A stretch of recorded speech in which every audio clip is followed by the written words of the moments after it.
ဤမင်္ဂလာသမီးပွဲကြီးဆင်နွှဲရက်ရက်အချိန်ခါဒီက1386ခုနှစ်တပိုးတွင်ကဆို2025ခုနှစ်ဖေဖော်ဝါရီလ2ရက်တနင်္လာနေ့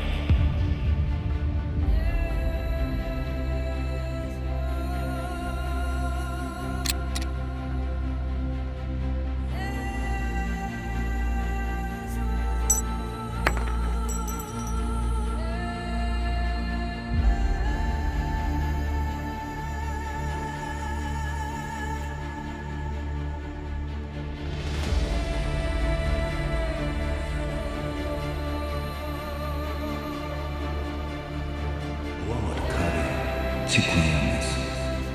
တသက်မှာတယောက်ပဲချစ်ခဲ့ရမယ်ဆိုကဘာကြီးကပြောင်းလဲခဲ့မယ်ဆိုမင်းတို့ချစ်တဲ့စိတ်က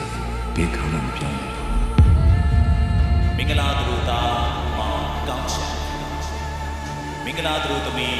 မတ်အေးချမ်းရတနာစုမင်္ဂလာအိမ်ချမ်းပွဲခန္ဓာစီစဉ်စတင်ပြီးခေချောင်းကြီးညာရေးမင်္ဂလာတော့ကိုဆက်တာ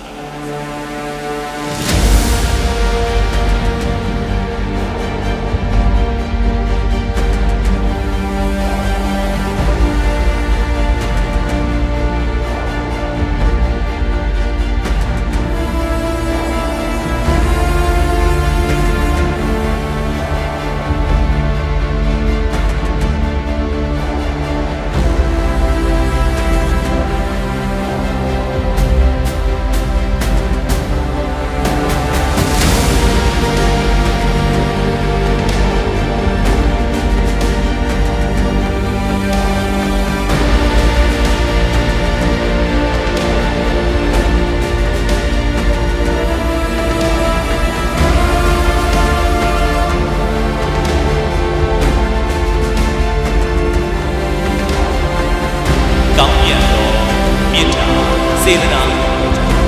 အစစာရာရာ